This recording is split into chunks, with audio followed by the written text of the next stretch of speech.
नमस्कार, आप देख रहे हैं न्यूज़ भारत 24 और इस वक्त हम मौजूद हैं बासुकीनाथ धाम में। और यहाँ पे मैं बता दूं कि बासुकीनाथ जो है देवघर मंदिर से तकरीबन 40 किलोमीटर की दूरी पे अवस्थित ये मंदिर दुमका जिले में आता है। ये बाबा बासुकीनाथ का शिवलिंग है जिस पर भक्त जलाभिषेक कर रहे हैं। बाबा बासुकीनाथ के दरबार में इस वक्त हम मौजूद हैं और बता दें कि इस मंदिर से जुड़ी हुई क्या मान्यताएं हैं, इस मंदिर का क्या इतिहास है, इस मंदिर का क्या रहस्य है, उसके बारे में बता दूं तो बाबा बासुकीनाथ को ही बाबा नागेश्वर नाथ भी कहा जाता है। बाबा नागेश्वर नाथ की बात करें तो द्वादश ज्योतिर्लिंग में इसकी चर्चा है, लेकिन ये अभी तक इस पे लोगों के अलग अलग मत है कि वो जो नागेश्वर नाथ है वो द्वारका के हैं, यानी कि गुजरात के हैं। लेकिन यहाँ इस बासुकीनाथ की अगर हम बात करें तो माना जाता है कि जिस तरह से आप सबसे पहले देवघर में बाबा बैद्यनाथ के ऊपर जब जलाभिषेक करते हैं उसके बाद यहाँ आके पूजा करनी होती है। क्योंकि उन्हें दीवानी अदालत कहा गया है तो बाबा बासुकीनाथ को फौजदारी अदालत का दर्जा दिया गया है। सबसे बड़ी बात मैं आपको बता दूं कि इससे मंदिर से जुड़ी हुई जो दो मान्यता है उसमें सबसे पहली जो मान्यता है कि जब समुद्र मंथन हुआ था तो उसमें मंदार पर्वत का सहारा लिया गया था। आपने देखा होगा कई बार तस्वीरों में। और उस पर्वत को जो लपेटे हुए है वो बासुकी नाग है जो कि रस्सी के रूप में काम किया था और उस बासुकी नाग के जरिए ही मंदार पर्वत को लपेटा गया था और समुद्र का मंथन किया गया था। तो उसके बाद जो है इस तब से इस जो शिवलिंग है उसका नाम बासुकीनाथ हो गया है। क्योंकि आपने देखा होगा तस्वीरों में कि भगवान शिव के गले में बासुकी जो नाग वो विराजमान होते हैं, उन्होंने अपना जो योगदान दिया इसके वजह से इस महादेव का नाम बासुकीनाथ माना गया है। और जबकि दूसरी मान्यता जो पुराण के मुताबिक है कि कई तस्वीरें ऐसे देखने को भी मिल जाती है कि गाय जो है वो अपने थन से दूध निकाल के शिवलिंग के ऊपर चढ़ाती है। तो उससे जुड़ी हुई जो मान्यताएं हैं वो भी मैं आपको बता देता हूँ कि जब गाय बासु नाम का एक चरवाहा था और उस चरवाहे का गाय जब अपने थन का सारा दूध शिवलिंग पे उतार दिया तो गुस्से में आकर के बासु नाम का वो चरवाहा वो शिवलिंग के ऊपर प्रहार किया और उस जैसे ही प्रहार किया उसके ऊपर जो है मतलब रक्त निकल आया।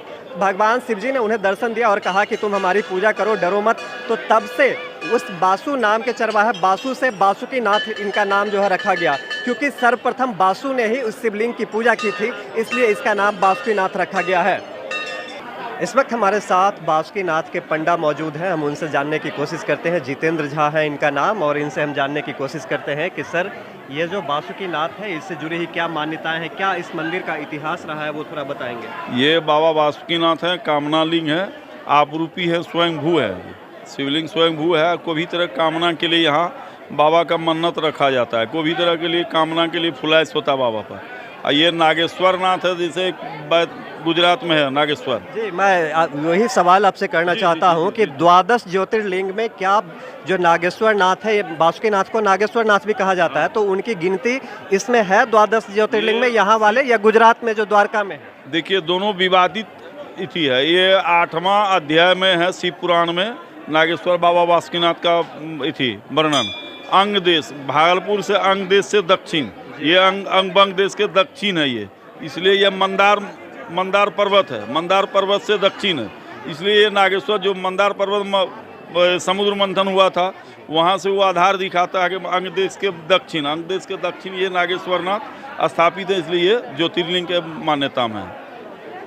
इस मंदिर से जुड़ी हुई और क्या प्रथाएं, जैसे कि हम लोग देखते हैं कि एक तस्वीर जिसमें गाय अपना दूध जो है एक शिवलिंग के ऊपर छोड़ती है, क्या उससे जुड़ी हुई मान्यताएं सत्य है या उसमें और भी कुछ अलग अलग भ्रांतियां हैं? नहीं, ये मान्यता है। जबकि यहाँ बारिश नहीं होती है, माने अकाल की टाइप का हो जाता है। बारिश नहीं होने के वजह से हम लोग पूरे गाँव से गाय को मंगाते हैं। एक दिन पहले बोल देते हैं कि नहीं बस अब अपना अपना गाय को भी घर में गाय को दूहना नहीं है, डायरेक्ट लाके बाबा के शिवलिंग पर दूहना।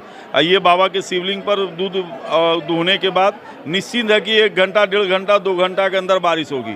मतलब ये प्रथा अभी भी जारी है? हाँ, अभी भी जारी है। मतलब आप लोग गाय मंगवा के शिवलिंग के ऊपर दूध चढ़वाते हैं? हाँ, अगर पानी इस तरह नहीं पड़ने से हम लोग को इथी बुझाता नहीं, पानी नहीं हो रहा, अकाल हो जाएगा, हम लोग अभी भी करवाते हैं। अब मेरे पूर्वज भी करते आ रहे हैं इसको।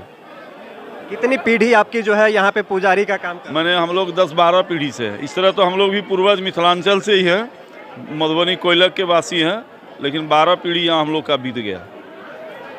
12 पीढ़ी से हम लोग ये यहाँ पर बसे हुए। सारा ज़मीन जायदाद अपना पंडागरी और सबका सब अपना बिजनेस है। जिस प्रकार आज बसंत पंचमी के मौके पर श्रद्धालुओं की काफ़ी भीड़ देखने को मिल रही है, क्या इसी तरह के भीड़ जो है अन्य दिनों में भी देखने को मिलती है? विशेष विशेष तिथि में भीड़ होता है।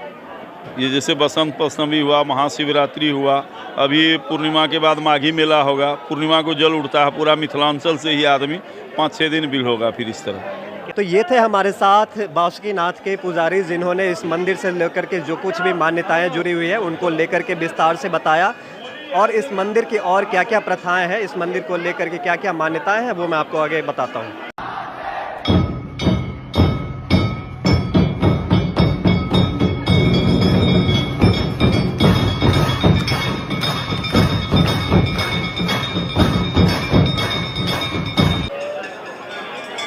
तस्वीरों में आप देख सकते हैं कि इस मंदिर के अलावा जो है और छोटे छोटे कई मंदिर हैं। माँ तारा की मंदिर है, माँ भुवनेश्वरी, बात करें माँ छिन्नमस्तिका, बंगलामुखी, तो इस तरह और भी बहुत सारे मंदिर यहाँ पे हैं। सामने माँ पार्वती का मंदिर विराजमान है।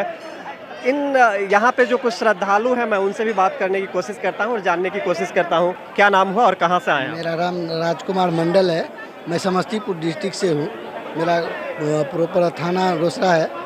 मुझे ये बताइए कि अब आप यहाँ पे आए, पूजा हो गया, दर्शन हो गया, कैसी अनुभूति प्राप्त हो रही है और अपने आराध्य देव शिव से क्या मनोकामनाएं चाहते हैं? क्या आपकी मनोकामनाएं हैं जो पूर्ण हो जाए? मैं मनोकामना तो यही मांगता हूँ जो विश्व कल्याण हो और जितने भी हमारे भारतवासी हैं सभी का कल्याण हो, साथ में हमारा भी कल्याण हो, और श्रद्धापूर्वक जो है मनोकामना के देवता हैं और मनोकामना पूर्ण करते हैं। तो भक्ति भाव से जो भी भक्ति भाव से यहाँ पूजा करते हैं उसको मनोकामना पूर्ण करते हैं बाबा बासुकीनाथ। जलाभिषेक हो गया, कितनी खुशी है? बहुत खुशी है। अभी जो कष्ट हम लोग 5-6 दिन से अभी हम लोग पैदल रास्ते से आए बाबा बैजनाथ धाम से होते हुए बासुकीनाथ, शरीर में थकावट बहुत था, तकलीफ तो बहुत था, लेकिन जलाभिषेक होने के बाद ऐसा लग रहा है जो हम 5-6 दिन जो हम तपस्या करके आए वो कुछ नहीं है, बाबा सब हर लिए कुछ तक। क्या कहना चाहेंगे सर? ये बहुत बढ़िया ये हो गया। यहाँ आके कैसा महसूस हुआ, कितनी सुख और शांति? बहुत आनंद आया सर। कहाँ से है? दिल्ली से सर। दिल्ली से। आप?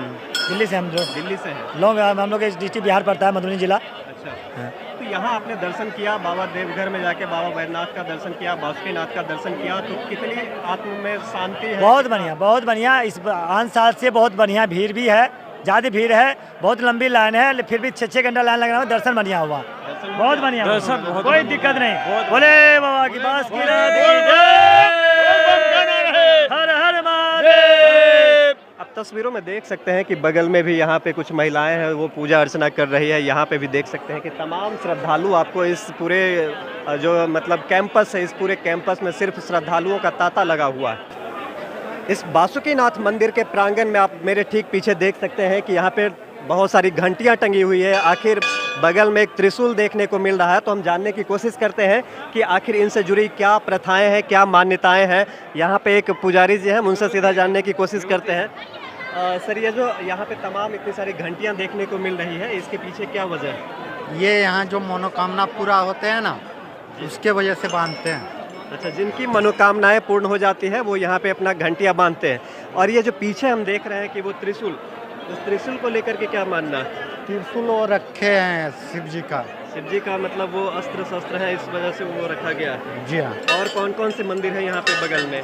10 महाविद्या है यहाँ पे। 10 महाविद्या जी। तो देखिए, इनका साफ तौर पे कहना है कि यहाँ और भी कई तमाम छोटे बड़े मंदिर हैं, जिसमें कि कई हमारे आराध्य देवों की मूर्तियाँ यहाँ पे विराजमान है। तो इनको लेकर के इनकी ये प्रथाएं हैं। आप देख सकते हैं कि ये बाबा बासुकीनाथ का ये मंदिर और सामने माँ पार्वती का मंदिर, और यहाँ से मंदिर के इस शिव जी के मंदिर के शिखर से जिस तरह से वो आप देख सकते हैं कि एक तरह से वो धागा जो बांधा गया है, जो फीता बांधा गया है, वो ये दर्शाता है कि पाग उसको बोलते हैं कि वो भगवान शिव के मंदिर से होकर माँ पार्वती के मंदिर तक वो बंधा हुआ है। तो लोगों की जो आस्था है वो एक बहुत ही बेहतरीन, यहाँ पे आपको आके सुकून और शांति का अनुभव होगा।